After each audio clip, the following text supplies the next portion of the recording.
And good morning guys. मैं शिवम आपका current affairs के शानदार सेक्शन में बहुत बहुत स्वागत करता हूं। दोस्तों, हर एक दिन की भांति आज भी हम लोग आज की करेंट अफेयर्स के क्वेश्चंस को देखेंगे और साथ ही साथ उससे संबंधित बहुत ही महत्वपूर्ण स्टैटिक प्रश्नों का भी अध्ययन करेंगे ताकि आपका करेंट के साथ साथ स्टैटिक की प्रॉब्लम भी सोल्व होता चले। ओके, तो बिना इधर उधर की टाइम वेस्ट किए हुए हम लोग जल्दी से शुरू करते हैं आज तारीख 20 मार्च की करेंट अफेयर्स को। यदि आप लोग में से कोई चैनल पर नए हैं और चाहते हैं सब्सक्राइब करना तो कर लीजिए। बस हमारी वजह से यदि आप लोगों का थोड़ा सा भी ज्ञान बढ़ता है और आप लोग कहीं सिलेक्ट हो पाते हो तो यही हमारे लिए बहुत बड़ी बात होगी। ओके, तो दोस्तों चलिए हम लोग शुरू करते हैं। और आपको पता होगा कि सबसे पहले हम लोग आज की सुर्खियों को देखेंगे और सुर्खियों में भी सबसे पहले हम लोग आज की इंटरनेशनल न्यूज़ को देख लेते हैं। निम्नलिखित में से किस देश की संसद के द्वारा इच्छा मृत्यु को वैध बना दिया गया है। अगला न्यूज़ है, सामिया सुलूह हसन को किस देश की पहली राष्ट्रपति के रूप में चयनित किया गया है। अगला न्यूज़ है, किस देश के प्रधानमंत्री मार्क रूटे ने चुनाव में लगातार चौथी बार जीत दर्ज की है। अगला न्यूज़ है, किस पूर्व क्रिकेट खिलाड़ी को वर्ष 2020 के SJ British sports journalism award से सम्मानित किया गया है। अगला न्यूज़ है, नेशनल न्यूज़ में अब आइए कि बंधन विकास योजना के लिए किस राज्य को मॉडल राज्य घोषित किया गया है। अगला राज्य है, भारत के किस शहर में स्थित ब्लेड्स ऑफ ग्लोरी को दुनिया का सबसे बड़ा क्रिकेट संग्रहालय घोषित किया गया है। अगला न्यूज़ को देखिए, टीवी सीरियल रामायण में राम का किरदार निभाने वाले अभिनेता अरुण गोविल किस पार्टी में शामिल हो गए हैं। अब राम जी भी बीजेपी के हो गए हैं। ओके, अगला न्यूज़ हमारा है कि भारत ने अपना पहला स्वदेशी रूप से विकसित ऐप स्टोर विकसित किया है और इस ऐप स्टोर का क्या नाम दिया गया है। ओके, हमारा अगला न्यूज़ है, रक्षा मंत्रालय ने निम्नलिखित में से किसके साथ 4960 एक एंटी टैंक गाइडेड मिसाइल प्राप्त करने के लिए अनुबंध किया है। हमारा अगला न्यूज़ है, भारत ने अपना पहला स्वदेशी रूप से विकसित ऐप स्टोर विकसित किया है, इस ऐप स्टोर का नाम क्या है। ओके, तो ये थी हमारी सुर्खियां। अब हम लोग देखेंगे सुर्खियों के बाद आप लोगों को पता होता है कि हम लोग कोई स्पेशल पॉइंट डिस्कस करते हैं, तो आज के स्पेशल पॉइंट्स में हम लोग इटली के बारे में जानेंगे। ओके, कंट्री न्यूज़ इटली है। इटली अभी हाल फिलहाल में सुर्खियों में रहा है। अभी आप लोगों ने पढ़ा भी था कि इटली कल ही सोलर जो अलायंस है, इंटरनेशनल सोलर अलायंस है, उसको भी ज्वाइन किया है। तो हम लोग आज इटली के बारे में डिटेल से जानेंगे। ओके, इटली से संबंधित यदि आप इतनी बातों को याद रख पाते हैं तो बहुत ही ज़्यादा है, सफिशियंट है। ओके, तो आइए हम लोग देख लेते हैं इटली को। तो सबसे पहले आप लोग देख लीजिए इटली। इटली का लोकेशन यदि आप देखते हैं तो ये हमारा इटली है। कंटिनेंट की बात करें तो ये यूरोप कंटिनेंट का है। ओके, सबसे पहले इटली के हम लोग फिजिकल मैप से शुरू करेंगे। तो इटली की राजधानी कहाँ है ये तो आपको ज़रूर पता होगी। मैं बता देता हूँ एक बार फिर से कि इटली की राजधानी जो है रोम है। ओके, और इटली में एक पठार है जिसका नाम है एपेनिन्स। क्या है? एपेनिन्स। तो आपसे प्रश्न पूछता है कि एपेनिन्स का पठार किस देश में है, तो आप लोग बताइएगा इटली में। ओके, हाँ, इटली की राजधानी क्या है मैंने अभी आपको बताया, रोम है। इटली के बारे में एक और बात जानिए आप लोग कि इटली और इंडिया जिस तरह से इंडिया है उसी तरह से इटली है, मतलब भौगोलिक रूप से दोनों में काफ़ी समानताएं हैं। ये भी 3 तरफ से पानी से घिरा हुआ है और इंडिया भी 3 तरफ से पानी से घिरा हुआ है। ओके, तो ये सारी समानताएं हैं। देखिए, इंडिया में एक नदी है जो काफ़ी पवित्र नदी है और वो नदी कौन है? गंगा। तो इटली में उसी तरह से एक नदी है जिसका नाम है पो नदी। क्या नाम है? पो नदी। और पो नदी को इटली की गंगा कहते हैं। तो ये प्रश्न आपसे पूछता है कि पो नदी को इटली की गंगा किस नदी को कहा जाता है? तो पो नदी को। ओके, अब आइए थोड़ा सा हम लोग इसके पॉलिटिकल मैप में घुसते हैं, तब आपको कुछ और दिखेगा। ठीक है, चलिए, इसमें भी कुछ नहीं है, इसी में मैं कुछ और बातें बताता हूँ। ये आपको इधर एड्रियाटिक सी दिख रही है ना? तो एड्रियाटिक सी और इधर एक शहर है इटली का जिसका नाम है वेनिस। क्या है? वेनिस। तो आपसे प्रश्न पूछता है कि एड्रियाटिक सी की रानी किसे कहा जाता है? तो इटली के शहर वेनिस को। ओके, ये आपको एक नदी दिख रहा होगा जिसका नाम है टाइबर। कौन सी नदी है? टाइबर। ये देखिए, ठीक है। तो टाइबर नदी के किनारे ही इटली का जो राजधानी है रोम वो बसा हुआ है। ओके, कुछ और हम बातें करेंगे। ये देखिए, आपको दिख रहा होगा सिसिली। इटली का ही एक द्वीप है सिसिली, और ये दोनों को कोई एक जल संधि अलग करती है। उस जल संधि का नाम आपको याद रखना है। ओके, तो इस जल संधि का नाम है स्ट्रेट ऑफ मेसिना। ठीक है, क्या नाम है? मेसिना की जल संधि। ये प्रश्न आपसे पूछ देता है कि मेसिना की जल संधि किसके किसके बीच है? तो इटली और सिसिली के बीच। ओके, और सिसिली पर ही माउंट एटना है जो कि सक्रिय ज्वालामुखी है। ओके, इसके बाद स्ट्रोम्बोली ये भी है। तो ये दोनों ज्वालामुखी सिसिली पर है और बार बार आपसे पूछे जाते हैं कि इटली में, और अभी हाल फिलहाल में आपको ये भी पता होगा ये जो सिसिली द्वीप पर स्थित है ज्वालामुखी माउंट एटना, उसमें विस्फोट हुआ था। ओके, उसके साथ साथ मैंने एक और बताया आपको अभी ज्वालामुखी के बारे में, स्ट्रॉम्बेरी। ओके, तो ये दोनों को आप लोग ध्यान देना है। एक और सुसुप्त ज्वालामुखी शायद इसमें दिया हुआ हो। हाँ, ये देखिए, एक सुसुप्त ज्वालामुखी है जिसका नाम है वेसुवियस। क्या है? वेसुवियस। तो आपसे ये भी पूछ देता है कि वेसुवियस सुसुप्त ज्वालामुखी किस देश में है? तो ये इटली में है। ओके, तो इतनी सारी बातों को आप लोग याद रखिएगा, इटली के लिए सफिशिएंट है। ठीक है, और इटली के नेबरिंग कंट्री को जानना आपके लिए उतना इंपॉर्टेंट है नहीं, रहने दीजिए। वैसे उतना इंपॉर्टेंट तो है नहीं, फिर भी आप लोग एक झलक देख लीजिए, उसमें आपका कुछ नहीं जाएगा। तो इटली का नेबरिंग कंट्री ये आपको दिख रहा होगा फ्रांस, फिर स्विट्ज़रलैंड, ये आपको दिख रहा होगा ऑस्ट्रिया, ओके। उसके बाद एक और आपको ये क्रोएशिया दिख रहा होगा, और एक और बीच में है, इसका नाम थोड़ा सा धुंधला धुंधला आपको दिख नहीं रहा होगा, मैं बता देता हूँ, स्लोवेनिया। कौन सा? स्लोवेनिया। तो ये 5 देश है मेन रूप से। मैंने आपको बताया फ्रांस, फिर बताया स्विट्ज़रलैंड, फिर बताया ऑस्ट्रेलिया, फिर बताया स्लोवेनिया, और फिर बताया क्रोएशिया। तो ये सारे इटली के पड़ोसी देश हैं, ओके, नेबरिंग कंट्री है, ठीक है। तो आई होप कि आपको इतनी सारी बातें समझ में आई होगी। चलिए अब हम लोग चलेंगे, स्टार्ट करते हैं आज के करंट अफेयर्स को और देखते हैं आज के सारे संपूर्ण ज्ञान को। तो चलिए दोस्तों, अब ज्ञान की सागर में गोता लगाने के लिए तैयार हो जाइए हमारे साथ। आज का पहला प्रश्न है कि किस पूर्व क्रिकेट खिलाड़ी को वर्ष 2020 के SJA British sports journalist award से सम्मानित किया गया है, ओके। वर्ष 2020 के SJA British sports journalist award से सम्मानित किया गया है, ओके। और इनका नाम है माइकल होल्डिंग। क्या नाम है इनका? Michael holding, okay. आपको समझ में आ रहा होगा कि जो व्यक्ति वैसे पूर्व खिलाड़ी जो 2020 में बढ़िया से जर्नलिस्ट किए हैं, उनको इस सम्मान से सम्मानित किया जाता है, ओके। तो ये रहे माइकल होल्डिंग साहब, और इनको SJA British sports journalist award से सम्मानित किया गया है 2020 का, ओके। अब आइए दोस्तों, आप लोग शुरू हो जाइए एक्स्ट्रा मसाला की कुछ बातों को जानने के लिए, और मन ही में आपको हमारे साथ उत्तर देना इस प्रश्नों का, क्योंकि इनमें जितने भी प्रश्न होते हैं वो सब पिछला वाला ही प्रश्न होता है, ओके। जो हाल फिलहाल के दिनों में घटनाएं घटी है उससे संबंधित ही प्रश्न होते हैं और काफ़ी महत्वपूर्ण होते हैं, ओके। तो आइए एक बार रिविजन कर लेते हैं। रिविजन करने में ना आपका घाटा ना हमारा घाटा, फायदा ही फायदा है। तो चलिए पहले प्रश्न को देखते हैं, एक्स्ट्रा मसाला। जल्दी से धमाकेदार प्रश्न है कि विजय हजारे ट्रॉफी 2021 की विजेता टीम कौन बनी है? जल्दी से आप लोग जवाब दीजिए। जी हाँ, बहुत सही जवाब आप लोगों ने दिया कि मुंबई। चलिए अगला प्रश्न है कि IPL 2021 का टाइटल स्पॉन्सर किसे बनाया गया है? जल्दी से जवाब दीजिए। वाह, वीवो इसका सही जवाब है, ओके। अगला प्रश्न है IPL 2020 की विजेता टीम कौन बनी है? IPL 2020 मतलब IPL 13, और शर्मा जी के बेटे रोहित शर्मा की टीम मुंबई इंडियंस IPL 13 की भी विजेता बन गई है। रनर अप कौन रही है? दिल्ली कैपिटल्स। वाह, आप लोग ध्यान रखिएगा। अगला प्रश्न है IPL 2020 के मोस्ट वैल्यूएबल प्लेयर कौन बने थे? मोस्ट वैल्यूएबल प्लेयर मतलब मैन ऑफ द सीरीज कौन बने थे? जोफ्रा भाई साहब, जोफ्रा आर्चर, ओके। चलिए सैयद मुश्ताक अली ट्रॉफी 2021 के विजेता कौन है? ये भी धधकता हुआ प्रश्न है, बताइए आप लोग, इसका जवाब दीजिए। सैयद मुश्ताक अली ट्रॉफी 2021 के विजेता कौन है?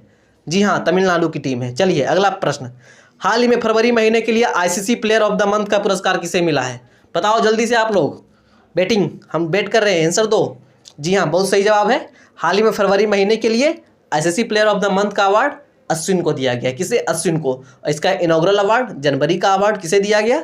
ऋषभ पंत को, ओके। अगले प्रश्न का आप लोग जवाब दीजिए कि ICC वर्ल्ड कप 2023 का आयोजन किस देश में होगा? बहुत सही फरमाया आप लोगों ने, भारत में। अगले प्रश्न को देखते हैं हम लोग, अगले प्रश्न की ओर रुख करते हैं। प्रश्न है कि टीवी सीरियल रामायण में राम का किरदार निभाने वाले अभिनेता अरुण गोविल किस पार्टी में शामिल हो गए हैं? देखिए जी, अब राम जी जो थे पर्दा वाले, हमारे चहेते, आपके चहेते, सबके चहेते, वो भी ऑफिशियल रूप से बीजेपी में शामिल हो गए। देखिए कि चलो भाई हमारा रैन बसेरा बन रहा है तो इन्हीं को सपोर्ट किया जाए। खैर ये अलग बातें हुई, बाद की बातें हुई। जो मोस्ट इंपॉर्टेंट फैक्ट्स है वो आपको जानना है कि ये अभी काफ़ी लाइमलाइट में रहे थे, तो इनसे संबंधित प्रश्न पूछ सकता है। क्योंकि आप लोग यदि KBC को देखते होंगे तो उसमें ये प्रश्न पूछा गया था कि अरुण गोविल किसका किरदार निभाए थे रामायण में। ये तो अब काफ़ी फेमस हो चुके हैं राम का, ओके। और एक और बात, आप लोग यदि न्यूज़ देख रहे होंगे तो आपको पता होगा कि हमारे मिथुन भाई साहब, मिथुन सर, वो भी बीजेपी में शामिल हो गए हैं, ओके। तो ये आप लोग जानते रहिए। चलिए, हाल ही में कौन बॉलीवुड के प्रमुख अभिनेता भाजपा से जुड़े हैं? तो मैंने अभी आप लोगों को बताया, मिथुन भाई साहब। और ये हमारा एक्स्ट्रा मसाला है जो कि आपके लिए काफ़ी इंपॉर्टेंट है। अगले प्रश्न को देखेंगे एक्स्ट्रा मसाला की कि रामायण के रचयिता कौन थे? कन्फ्यूज नहीं होना है, दो बातें यहाँ आती है, एक रामायण और एक रामचरितमानस। तो रामायण के रचयिता महर्षि वाल्मीकि और रामचरितमानस के रचयिता गोस्वामी तुलसीदास, ओके। तो डोंट बी कन्फ्यूज। अगला प्रश्न है कि रामायण किस युग से संबंधित है? 3-4 युग हैं, त्रेता युग, द्वापर युग और अभी कलयुग चल रहा है, ओके। तो ये 3-4 युग है जो आपके लिए इंपॉर्टेंट है। प्रश्न नहीं पूछे जाएंगे लेकिन जानते रहिए कि रामायण किस युग से संबंधित है, तो त्रेता युग, ओके। रामायण का फारसी अनुवाद किसने किया? ये काफ़ी इंपॉर्टेंट प्रश्न है, इसे VVI मार्क कीजिएगा कि रामायण का फारसी अनुवाद किसने किया था। और जिसने भी किया वो सिर्फ रामायण का नहीं, रामायण के साथ साथ महाभारत का भी फारसी में अनुवाद किया था, और उसका नाम आप लोगों को पता होगा, बदायूनी, मुगल कालीन लेखक था, ओके, बदायूनी, ठीक है। अगले प्रश्न का रुख करने से पहले मैं आप लोगों को कुछ बातें बताना चाहता हूं कि यदि आप लोग, आपके लिए बहुत सारी फैसिलिटीज़ है हमारे पास, क्या क्या हुआ आप थोड़ा सा सुन लीजिए। यदि आप लोग रोज़ क्यूज़ देना चाहते हो, टॉपिक वाइज क्विज, तो प्लीज़ आप लोग हमारे चैनल को ज्वाइन कीजिए, ग्रुप को ज्वाइन कीजिए, उसका लिंक नीचे मिल जाएगा।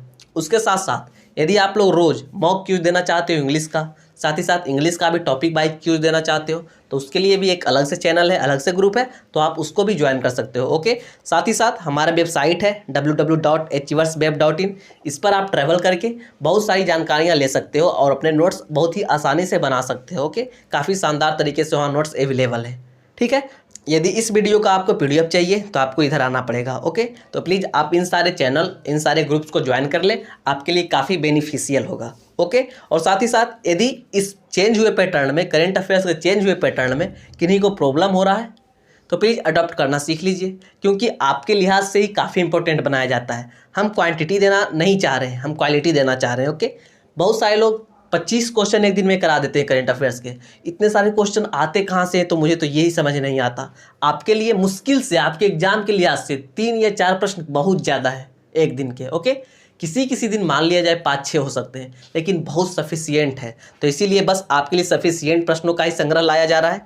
आपके दिमाग में टेंशन नहीं डालना है, सिर्फ क्वालिटी डालना है। क्वांटिटी से काम नहीं चलने वाला है अब। ओके, क्योंकि अब ये हो गया है कि working hard is not enough. Okay, work intelligently too. सिर्फ कठिन परिश्रम करने से कुछ नहीं होगा, आपको थोड़ा सा स्मार्टली प्रिपरेशन करना पड़ेगा। ओके दोस्तों, तो चलिए ये सब तो बात की बातें हुई, ये सब तो अदर बातें हुई। अब हम लोग अपने प्रश्न को देखते हैं कि वंदन विकास योजना के लिए किस राज्य को मॉडल राज्य घोषित किया गया। तो वंदन विकास योजना के लिए मणिपुर को मॉडल राज्य घोषित किया गया। तो आप लोग समझिएगा, आपको इधर दिख रहा होगा, लिखा हुआ कि प्रधानमंत्री वंदन योजना 2019-20। इसका मतलब जो वंदन योजना है वो लॉन्च कब किया गया, 2019 में। ओके, मणिपुर में कब लॉन्च किया गया जनधन योजना। हमारा एक्स्ट्रा मसाला का पहला प्रश्न यही है कि वंदन विकास योजना मणिपुर में कब लॉन्च किया गया था। तो ये अक्टूबर 2019 में। कब, अक्टूबर 2019 में। और तब के बाद 100 से ज़्यादा वंदन विकास सेंटर वहाँ खुल चुके हैं। ओके, तो इसीलिए ये मणिपुर जो है अब टॉप पर आ गया है। ओके, अगले प्रश्न को देखेंगे, किस राज्य के मुख्यमंत्री ने किसानों को कृषि मशीनरी और उपकरण वितरित किए हैं। ये उतना इंपॉर्टेंट प्रश्न है, इसको हटाइए। अगले प्रश्न को हम लोग देखेंगे कि लाई हरा ओबा त्यौहार कहाँ मनाया जाता है। ये एक लोक नृत्य भी है, तो इसलिए काफ़ी इंपॉर्टेंट है कि लाई हरा ओबा त्यौहार कहाँ मनाया जाता है। तो ये मणिपुर में। कहाँ, मणिपुर में। ओके, एक और प्रश्न को देखिए आप लोग, ये भी काफ़ी इंपॉर्टेंट प्रश्न है कि हाल ही में स्थानीय उत्पादों की एक विशेष प्रदर्शनी माई ओन 2021 का अनावरण कहाँ किया गया। तो ये भी मणिपुर में। ओके, और दोस्तों मणिपुर की बात आए और एकमात्र तैरता हुआ नेशनल पार्क की बात ना आए, ये हो नहीं सकता। तो आप लोगों को ये भी पता होगा कि किबुल लामजाओ नेशनल पार्क कहाँ है, मणिपुर में है। किस लिए फेमस है, तो संघाई हिरन के लिए। ओके, तो ये सारी बात दिमाग में फिट करके रखिए, आपके लिए काफ़ी इंपॉर्टेंट है। अब हम लोग आपके साथ साथ अगले प्रश्न का रुख करेंगे। अगला प्रश्न हमारा है कि भारत के किस शहर में स्थित ब्लेड्स ऑफ ग्लोरी को दुनिया का सबसे बड़ा क्रिकेट संग्रहालय घोषित किया गया है। सबसे बड़ा क्रिकेट संग्रहालय, इस बात पर ध्यान दीजिएगा। यदि सबसे बड़ा म्यूजियम पूछेगा तो उसका आंसर कुछ और होगा। ओके, तो चलिए ये सबसे पहले आप लोग कमेंट करके बता दीजिए कि दुनिया का सबसे बड़ा म्यूजियम कौन सा है। ठीक है, फिलहाल हम अपने प्रश्न को देखेंगे कि in which city of India the Blades of Glory has been declared the largest cricket museum in the world. तो ये पुणे में है। कहाँ है, पुणे में स्थित है। अब आपको समझ में आ रहा होगा, आप लोग बहुत सारे लोग तो पहली बार नाम सुन रहे होंगे इस क्रिकेट म्यूजियम का, तो जानिए इसके बारे में बहुत सारी बातों को। ये देखिए, ये क्रिकेट म्यूजियम है। चलिए इसके बारे में कुछ हम लोग जानते हैं ताकि आपके लिए काफ़ी आसान हो जाए ये प्रश्न कि ब्लेड्स ऑफ ग्लोरी क्रिकेट संग्रहालय की स्थापना किसके द्वारा किया गया था। तो ये रोहन पाटे द्वारा किया गया था। महाराष्ट्र के एक रणजी प्लेयर थे और उन्हीं के द्वारा इसका स्थापना किया गया था। लेकिन इसका इनॉग्रेशन 2012 में सचिन तेंदुलकर के द्वारा किया गया था। ओके, और ये कहाँ स्थित है, ये पुणे में है। ये तो मैंने अभी आपको जस्ट बताया है। चलिए अगले प्रश्न को देखेंगे। ये काफ़ी इंपॉर्टेंट प्रश्न है, 1-2 बार पूछा भी जा चुका है एग्जाम में और अभी आगे भी पूछा जाएगा कि हाल ही में किस स्टेडियम का नाम बदलकर अरुण जेटली स्टेडियम रखा गया है। तो किसका, तो जी हाँ, इसका सही उत्तर है फिरोज शाह कोटला स्टेडियम। अगला प्रश्न है कि किस स्टेडियम का नाम बदलकर नरेंद्र मोदी स्टेडियम रखा गया है। तो मोटेरा स्टेडियम, उसका नाम बदल करके नरेंद्र मोदी स्टेडियम रखा गया है। अगला प्रश्न है कि आईसीसी महिला विश्व कप 2022 के आधिकारिक गीत के रूप में किसे घोषित किया गया है। तो पहले तो आप लोग ये जानिए कि आईसीसी महिला विश्व कप 2022 कहाँ होगा, पता है ना आप लोगों को, न्यूजीलैंड में होगा। तो न्यूजीलैंड के ही एक सिंगर हैं, उनका नाम मैं बताता चलूँ आप लोगों को, उनका नाम है जिन बिगमोर। क्या नाम है? जिन बिगमोर। ये नाम इंपॉर्टेंट नहीं है। कौन सा सॉन्ग है? सॉन्ग का नाम है गर्ल गैंग। क्या? Girl gang. चूंकि महिला का ये है तो गर्ल गैंग रखा गया है आधिकारिक गीत के रूप में। आधिकारिक गीत मतलब समझते हैं नहीं ना? मान लीजिए कि आपका कहीं पर, हाँ मान लीजिए इंडिया में क्रिकेट चल रहा है, ओके, क्रिकेट 2023 में होने वाले हैं, तो जय हो आपका जो फेवरेट सॉन्ग है, जय हो सॉन्ग को मोट्टो रख दिया गया, ठीक है, आधिकारिक गीत के रूप में घोषित कर दिया गया। तो ये होता है आधिकारिक गीत की ऑफिशियल सॉन्ग, प्रमोट किया जाता है वहाँ के लोगों को, वहाँ को कल्चर को, ठीक है। तो ये न्यूजीलैंड में होगा और आधिकारिक गीत के रूप में न्यूजीलैंड के ही सिंगर का सॉन्ग गर्ल गैंग को रखा गया है आईसीसी के द्वारा। चलिए अगले प्रश्न को हम लोग देखेंगे। ये काफ़ी इंपॉर्टेंट प्रश्न है और इसको आप लोग काफ़ी इत्मीनान से समझिएगा, ओके। चलिए प्रश्न है कि निम्नलिखित में से किस देश की संसद के द्वारा इच्छा मृत्यु को वैध बना दिया गया है? इच्छा मृत्यु का मतलब यूथेनेसिया, ओके। तो euthanasia has been legalised by the parliament of which of the following country? तो अभी हाल फिलहाल में स्पेन के संसद के द्वारा इच्छा मृत्यु को वैध बना दिया गया है। इच्छा मृत्यु मतलब समझते हैं ना? आप लोग महाभारत देखे होंगे तो उसमें भीष्म जो पितामह थे उन्हें वरदान प्राप्त था इच्छा मृत्यु का, कि मतलब जब उनकी इच्छा होती तभी वो मर सकते थे। तो ये होगा इच्छा मृत्यु, मतलब अब हमारी इच्छा है कि अब हमें मार दिया जाए तो हमें मृत्यु मिल जाएगी। तो ये स्पेन में अब वैध कर दिया गया है, ओके। चलिए अब कुछ जानते एक्स्ट्रा मसाला और इसी में हम कुछ और बहुत ही महत्वपूर्ण बातों को जानेंगे कि इच्छा मृत्यु को वैध बनाने वाला पहला देश कौन बना है। ये काफ़ी इंपॉर्टेंट प्रश्न है, बताइए आप लोग कि इच्छा मृत्यु को वैध बनाने वाला पहला देश कौन बना है? तो ये नीदरलैंड है, ओके। अगला प्रश्न है कि क्या है आईपीसी की धारा 304 और 309? आपके दिमाग में ये प्रश्न आ रहा होगा कि क्या इंडिया में इच्छा मृत्यु वैलिड है?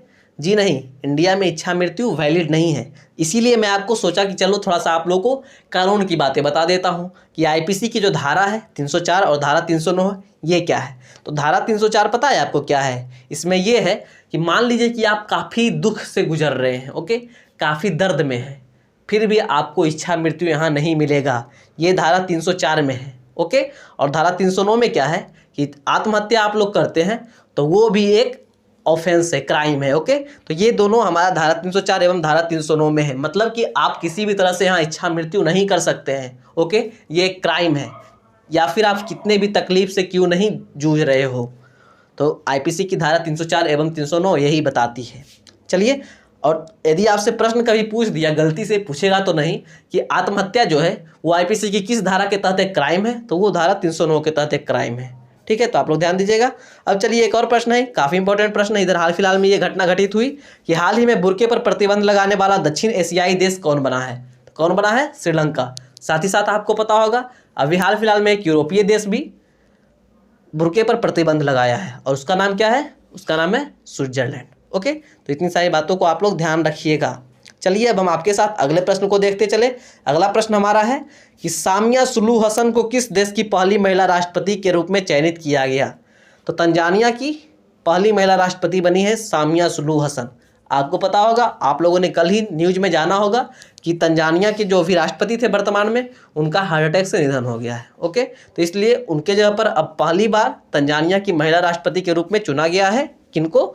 सामिया सुलूहु हसन जी को। ये काफ़ी इंपॉर्टेंट प्रश्न रहने वाला है और आप लोग ध्यान रखिएगा। साथ ही साथ अफ्रीका कंटिनेंट में एक और महिला की बात करें तो वो इथियोपिया की जो महिला हैं, इनके साथ साथ सिर्फ यही एक है जो कि प्रमुख का पद संभाले हुए देश प्रमुख का, ओके। तो आप लोग ध्यान रखिएगा, इनका नाम क्या है? सामिया सुलूहु हसन जी। चलिए अब हम लोग एक्स्ट्रा मसाला की ओर रुख करते हैं और देखते हैं कि क्या आपके लिए चटपटा है, ओके। तो इसमें बहुत सारी बातें दी हुई है स्टैटिक से संबंधित, तो प्लीज़ आप लोग काफ़ी आराम से इन प्रश्नों को कीजिएगा। यदि याद ना रहे तो प्लीज़ आप लोग कॉपी पर नोट डाउन कर सकते हो, ओके। और साथ ही साथ हम लोगों के साथ इस क्यूज को अटेम्प्ट करना ना भूलें। चलिए प्रश्न को देखते हैं। संयुक्त राष्ट्र महासभा की प्रथम महिला सभापति कौन थी? बताइए, काफ़ी महत्वपूर्ण प्रश्न है, आप लोग आराम से ध्यान से इस प्रश्न को कीजिएगा। तो इसका सही उत्तर है विजया लक्ष्मी पंडित, भारत की ही थी, इसलिए और ज़्यादा महत्वपूर्ण है। अगला प्रश्न है कि अंतरिक्ष में जाने वाली पहली महिला कौन थी? तो ये रूस की थी और इनका नाम था वेलेंटीना तेरेस्कोवा। क्या? Valentina Tereshkova. ध्यान रखिएगा, ये सारे प्रश्न काफ़ी इंपॉर्टेंट हैं, बहुत बार रिपीटेड हैं आपके एग्जाम में और आगे भी रिपीट किए जाएंगे, ओके। अगला प्रश्न है कि नोबेल पुरस्कार जीतने वाली प्रथम महिला कौन बनी थी? तो नोबेल पुरस्कार जीतने वाली पहली महिला मैडम क्यूरी, रेडियम की खोज के लिए, ओके। चलिए अगला प्रश्न है किसी मुस्लिम देश की प्रथम महिला प्रधानमंत्री? बेनजीर भुट्टो, पाकिस्तान की। मैंने आपको 2-3 बातें बताई थी, क्या कि सबसे पहले महिला प्रधानमंत्री किसी भी देश की ओवरऑल कौन बनाई गई थी? श्रीलंका की एस भंडार नायके। और मैंने कल ही आपको बताया था कि किसी भी देश की पहली महिला राष्ट्रपति कौन बनाई गई थी? चलिए मैं हिंट देता हूँ, अर्जेंटीना की थी। आप लोग कमेंट करके जवाब दे दीजिए, ओके। और मुस्लिम देश की प्रथम महिला प्रधानमंत्री कौन बनी थी? बेनजीर भुट्टो, पाकिस्तान की, ओके। चलिए अगले प्रश्न को देखेंगे कि एवरेस्ट पर चढ़ने वाली पहली महिला कौन बनी थी? तो ये जापान की थी, नाम था जुंको तेवई। और इस सेक्शन का अंतिम प्रश्न कि इंग्लैंड की प्रथम महिला प्रधानमंत्री कौन थी? तो उनका नाम था मार्गरेट थैचर, ठीक है। तो इन सारे प्रश्नों को आप लोग उत्तर जरूर से जरूर ध्यान रखिएगा, काफ़ी रिपीटेड प्रश्न है और काफ़ी पॉपुलर प्रश्न है, ओके जी। तो आप चलिए अब अगले प्रश्न का हम लोग रुक कर लेते हैं। अगला प्रश्न हमारा है कि किस देश के प्रधानमंत्री मार्क रुटे ने चुनाव में लगातार चौथी बार जीत दर्ज की है? देखिए भाई साहब, इनको सत्ता से बहुत प्यार है, सत्ता को भी इनसे बहुत प्यार है, ये छोड़ने का नाम ही नहीं ले रहे हैं। लगातार चौथी बार जीत दर्ज करी है कौन? तो ये नीदरलैंड के प्रधानमंत्री हैं और इनका नाम है मार्क रूट, ठीक है, मार्क रूटे। और अभी मैंने आप लोगों को बताया था कि नीदरलैंड ही पहला देश था जो कि वैलिड किया था आत्महत्या को, सॉरी मतलब कि इच्छा मृत्यु को वैलिड किया था, ठीक है। तो आप लोग ये सारी बातों को ध्यान रखिएगा। एक्स्ट्रा मसाला में देख लेते हैं क्या प्रश्न है आपके लिए कि कैबिनेट एजेंसी में प्रतिनिधित्व कर गृह मंत्री बनने वाली अमेरिकी मूल की पहली नागरिक कौन बनी है? तो ये प्रश्न कल भी था, फिर भी मैं इसका उत्तर बता देता हूँ। छोटा सा उत्तर है डेव हॉलैंड, रेड इंडियन, मतलब मूल नागरिक मतलब रेड इंडियन, अमेरिकी, ओके। अगला प्रश्न है कि हाल ही में जापान के प्रधानमंत्री के रूप में शिंजो एबे के बाद किसे बनाया गया है? तो योशिहाइडे सुगा। ये प्रश्न भी काफ़ी इंपॉर्टेंट है, इसे आप लोग मार्क कीजिएगा, 3 स्टार 5 स्टार जितना स्टार आप लोग देना चाहो, ओके। तो हाल ही में जापान के प्रधानमंत्री शिंजो आबे की स्वास्थ्य के कारण हट गए और उनके जगह पर योशिहाइडे सुगा जी आ गए, ओके। और आपको ये बात भी पता होगी कि इस बार पद्म विभूषण से सम्मानित किया गया है शिंजो आबे जी को, ठीक है। तो ये सारी बात काफ़ी महत्वपूर्ण है, तो आई होप आप लोग ध्यान रखिएगा। हमारा अगला प्रश्न है कि भारत के ग्रामीण भाग में महिलाओं की आजीविका और उद्यमिता का जश्न मनाने के लिए सही दिशा नामक अभियान किस अंतर्राष्ट्रीय संगठन के द्वारा शुरू किया गया है? तो सिंपल सा प्रश्न है कि सही दिशा नामक एक अभियान किस अंतर्राष्ट्रीय संगठन के द्वारा शुरू किया गया है जो कि भारत के ग्रामीण भाग में महिलाओं की आजीविका और उद्यमिता से संबंधित है, ठीक है। तो किसके द्वारा? यूएनडीपी के द्वारा। किसके द्वारा? यूएनडीपी। यूएनडीपी के बारे में आप लोग जानते हैं? नहीं जानते? तो आइए मैं बताता हूँ आपको उसके बारे में। यूएनडीपी का फुल फॉर्म क्या है? यूनाइटेड नेशंस डेवलपमेंट प्रोग्राम, ठीक है। क्या? United Nations Development Programme. इसका हेडक्वार्टर कहाँ है भाई? तो इसका हेडक्वार्टर न्यूयॉर्क में है, ओके। अगला प्रश्न है, काफ़ी इंपॉर्टेंट ये प्रश्न है, बहुत बार पूछा गया एग्जाम में कि ह्यूमन डेवलपमेंट इंडेक्स किसके द्वारा जारी किया जाता है? तो बस इसी के द्वारा। किसके द्वारा? यूएनडीपी के द्वारा जारी किया जाता है ह्यूमन डेवलपमेंट इंडेक्स, ओके। उसके बाद वाला प्रश्न और ज़्यादा महत्वपूर्ण है कि ह्यूमन डेवलपमेंट इंडेक्स को बनाने का श्रेय किस प्रसिद्ध अर्थशास्त्री को जाता है? मतलब पहली बार ह्यूमन डेवलपमेंट इंडेक्स जारी करने को किसने सोचा था?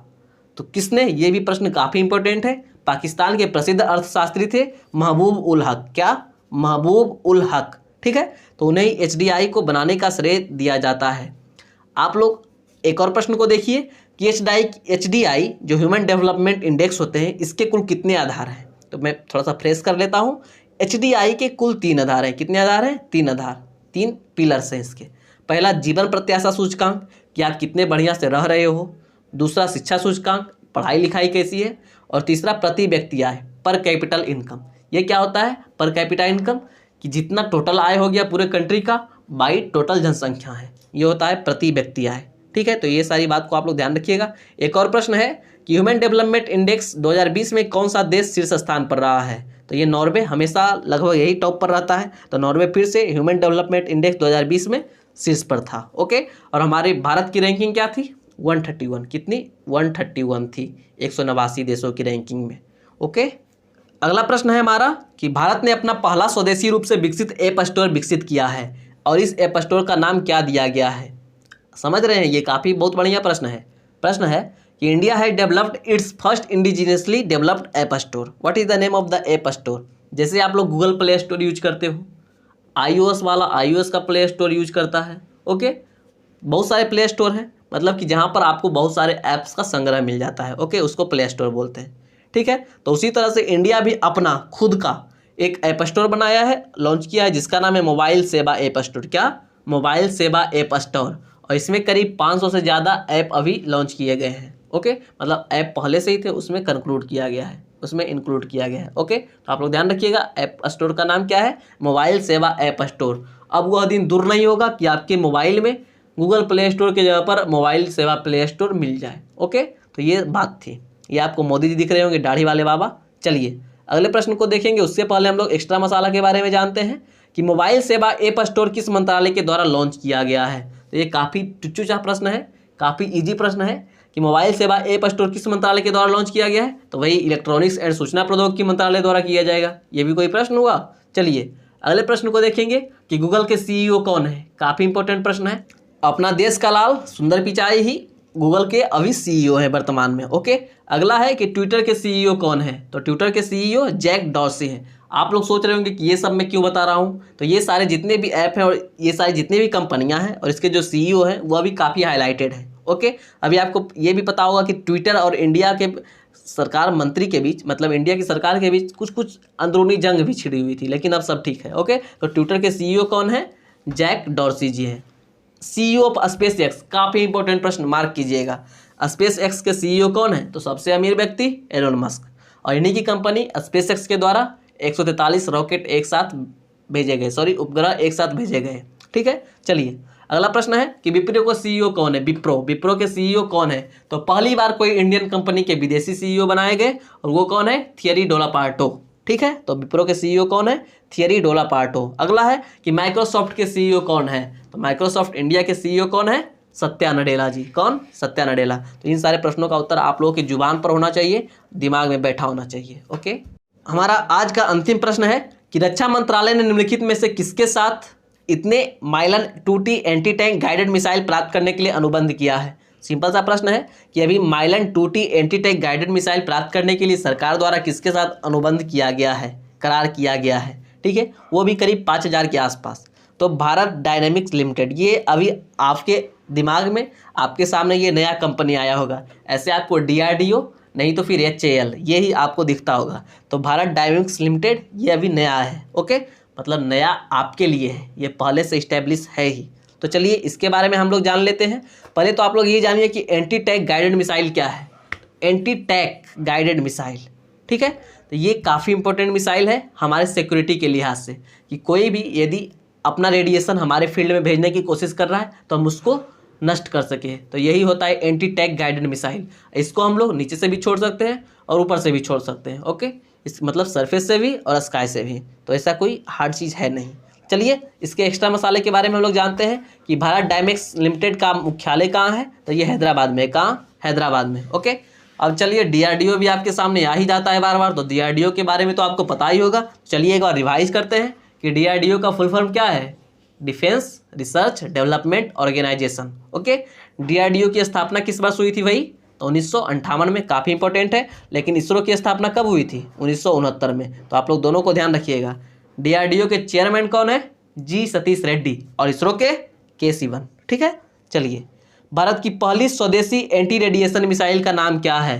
तो स्वदेशी एंटी रेडिएशन मिसाइल का नाम क्या है, रुद्रम। ठीक है, विक्रम साराभाई अंतरिक्ष केंद्र कहाँ स्थित है, ये भी काफ़ी इंपॉर्टेंट है, बार बार आपसे पूछा जाता है। तो ये जो है तिरुवनंतपुरम, केरल की राजधानी, उधर ही स्थित है। अगला प्रश्न है कि कौरू अंतरिक्ष केंद्र किस देश में स्थित है। तो कौरू अंतरिक्ष केंद्र फ्रेंच गुयाना में। और आप कभी कभी ये भी सुनते होंगे कि कौरू अंतरिक्ष केंद्र से भी भारत का रॉकेट लॉन्च किया जाता है। ठीक है, तो ये काफ़ी इंपॉर्टेंट है, फ्रेंच गुयाना में। अगला प्रश्न है कि भाभा परमाणु अनुसंधान केंद्र कहाँ है, BARC। तो भाभा परमाणु अनुसंधान केंद्र मुंबई में है। अगला प्रश्न है कि इंदिरा गांधी परमाणु अनुसंधान केंद्र कहाँ है। तो इंदिरा गांधी परमाणु अनुसंधान केंद्र कलपक्कम में स्थित है। और कलपक्कम कहाँ है, तमिलनाडु में। और कलपक्कम से एक और बात याद आया मुझे कि कलपक्कम में ही देश की सबसे पुरानी जल विद्युत परियोजना है। ओके, तो ये सारी बात को आप लोग ध्यान रखिएगा। Okay guys, oh my God, थोड़ा सा एक छोटा सा भूल हो गया है कि एंटी रेडिएशन मिसाइल के बारे में मैंने आपको ऊपर बता दिया कि ये एक रेडिएशन मिसाइल होता है कि दुश्मन का जो भी रेडिएशन होता है उसको नष्ट कर देता है। और मैं आपको इसके जगह पर ये बता दिया। अच्छा कोई नहीं, मैं फिर से आपको समझा देता हूँ कि एंटी टैंक गाइडेड मिसाइल क्या होता है। तो एंटी टैंक गाइडेड मिसाइल ये होता है कि कोई दुश्मन का आप लोगों ने टैंक देखा, युद्ध हो रहा है, चल रहा है युद्ध, और दुश्मन का टैंक है, तो आप लोग इधर से ही उसमें फिट कर दिए कि उस दुश्मन के उस टैंक को जाकर उड़ा देना है। और यही होता है anti tank guided missile. Okay, बस ये छोटी सी बात थी और मैंने आपको पहले ही एंटी टैंक गाइडेड मिसाइल के बदले एंटी रेडिएशन मिसाइल के बारे में बता दिया। ओके, और भारत की पहली स्वदेशी एंटी रेडिएशन मिसाइल कौन थी? रुद्रम। और ये जो एंटी टैंक गाइडेड मिसाइल है ये कौन है? मिलन। ओके, आप लोग ध्यान रखिएगा। अब हम लोग चलेंगे फाइनली उस प्रश्न की ओर जिस प्रश्न का उत्तर आपसे कल पूछा गया था कि हाल ही में आई एक रिपोर्ट के अनुसार विदेशी मुद्रा भंडार के मामले में कौन शीर्ष पर रहा है, टॉप पर कौन रहा है? तो इस प्रश्न का सही उत्तर था चाइना। ओके, अब आज के प्रश्न को आप लोग देख लीजिए। आज का प्रश्न है कि हाल ही में अमेरिका के रक्षा मंत्री भारत दौरे पर आए थे, उनका नाम क्या है? ओके, और इन चारों ऑप्शन में आपको उत्तर चूज करके नीचे कमेंट करना है। साथ ही साथ एक और प्रश्न आपके लिए है कि हाल ही में क्वाड देशों की पहली वर्चुअल मीटिंग में भारत की ओर से किसने भाग लिया था? तो इन दो प्रश्न का उत्तर आप लोग कमेंट करके दीजिए। अब ये देखना है मुझे कि आप में से कितने लोग इस प्रश्न का सही सही उत्तर दे पाते हो। तो ओके दोस्तों, आई होप कि आपको आज का सेशन काफ़ी अच्छा लगा होगा, और यदि अच्छा लगा है तो प्लीज़ क्या करना है, एक छोटा सा प्यारा सा लाइक कर देना है। ओके, उसके साथ साथ यदि आपको पसंद और आया हो तो आप अपने दोस्तों में शेयर भी कर सकते हो। आप लोगों का सर्किल काफ़ी बड़ा है, यदि आप लोग चाहो तो कुछ भी कर सकते हो। ओके, तो आप लोगों का बहुत बहुत धन्यवाद अंत तक बने रहने के लिए। जय हिंद, शिवम साइनिंग ऑफ। मिलता हूँ आपसे अगले दिन अगले वीडियो में।